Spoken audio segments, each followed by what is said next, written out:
Fuck yeah! Let's get a round of applause for all the comedians currently on stage. Yes, thank you. Thank you. You know, there's always been a lot of discussion in this country whether or not teenagers should be treated like adults when they commit a crime. A lot of people say teenagers are not responsible enough to be treated like adults, and I agree. But I would go one step further. I would say adults are not responsible enough to be treated like adults. The reason being we're all such great big fuck-ups. And you know the reason why we're all such great big fuck-ups is because at a certain age, we stop watching Sesame Street. No Sesame Street. I am convinced that if Sesame Street's demographic included people of all ages, the world would become a better place when we all started living our lives responsibly for a goddamn change. I think there should be two different versions of Sesame Street, one for adults and one for kids. You know, the Sesame Streets would be similar. They're both Sesame Street, but the adult version, some of the characters would be renamed or repurposed. For example, at the end of every adult Sesame Street, Big Bird would come on, and he would deliver a message specifically for adults. Goodbye, everybody. Take care. And remember, don't you murder anybody, because murder is rude. Murder is the sort of boo-boo that can't be healed with a Band-Aid. And do you like it when somebody gives you a boo-boo? No, of course not. It hurts. Don't you remember that psychological boo-boo that your uncle gave you when you were a kid? Oh. Sure you do. It still hurts to this day. So remember, and play nice. Also, don't stick any filthy needles in your veins or have unprotected sex, because if you do, you'll wind up with a mean case of pee-pee cooties. Just like the kind Bert and Ernie have. Goodbye. And the count, of course, would illustrate the grim reality of mental illness in our country, specifically obsessive-compulsive disorder. 1, 2, 3, 4. 1, 2, 3, 4. 1, 2, 3, 4. 1, 2, 3, 4. 4 times I must touch the door handle before I leave my castle. The show would tackle the difficult subject of why our healthcare system is broken in this country.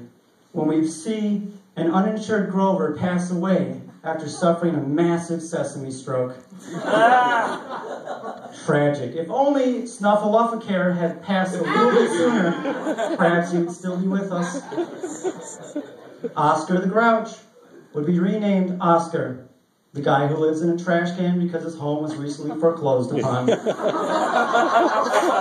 you can support his cause. You can support his cause. Just go online and search for #OccupyTrashCan. The show would deal with the controversial subject of drug abuse when Cookie Monster gives up his love of cookies for a new love, crystal meth. And we would see Cookie Monster, now known as Crystal Monster, cook a highly addictive batch of trash can meth together with his partner Oscar. And he would sing a new rendition of his favorite song, a time-honored classic. C is for cookie. Oh shit, I fucked it up.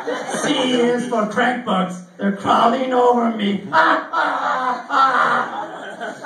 Disturbing, truly disturbing.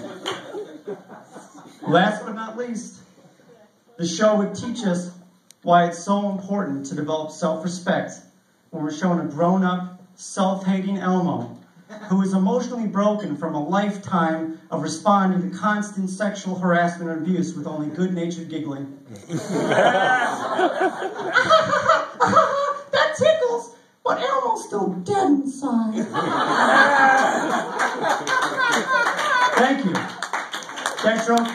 That joke is brought to you by the letter C. C is in crippling alcohol dependency. Oh man, I love Sesame Street. I love Sesame Street. I do. It's one of my favorite things in the world, even though I just shit all over it. But I'll tell you what I hate. I hate some things. The thing that I hate more than anything else in the world is racists.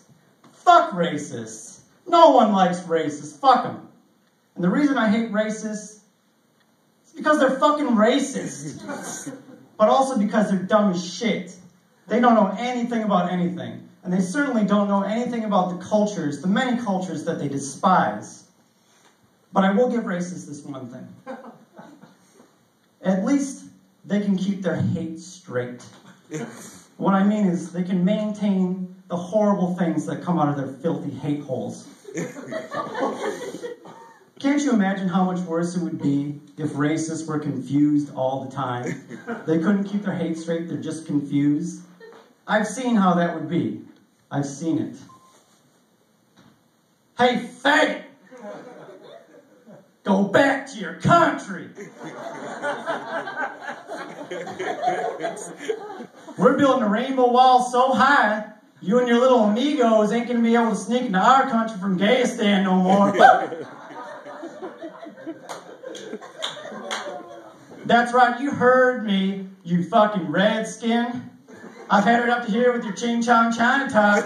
Why don't you and your little bagel-loving buddies hop a train on back to Indonesia and keep on picking cotton in your computer call centers, you fucking dago?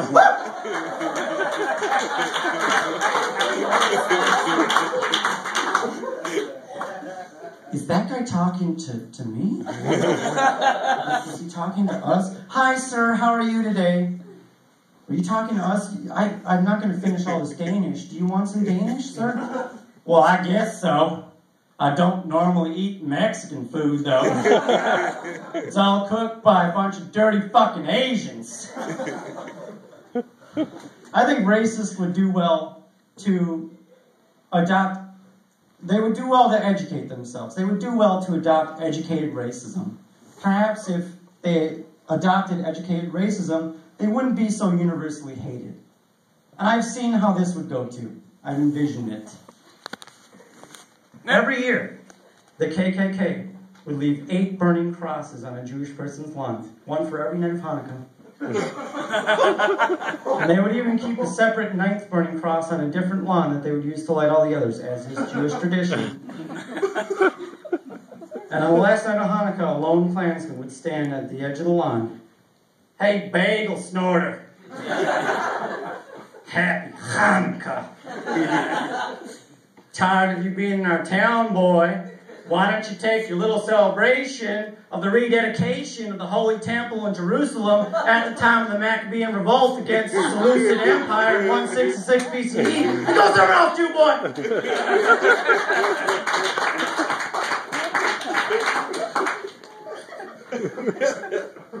Oh, I really don't like the fact that he messed up my lawn. But at least he took the time to learn about our rich cultural heritage. Maybe they're not so bad after all. L'chaim.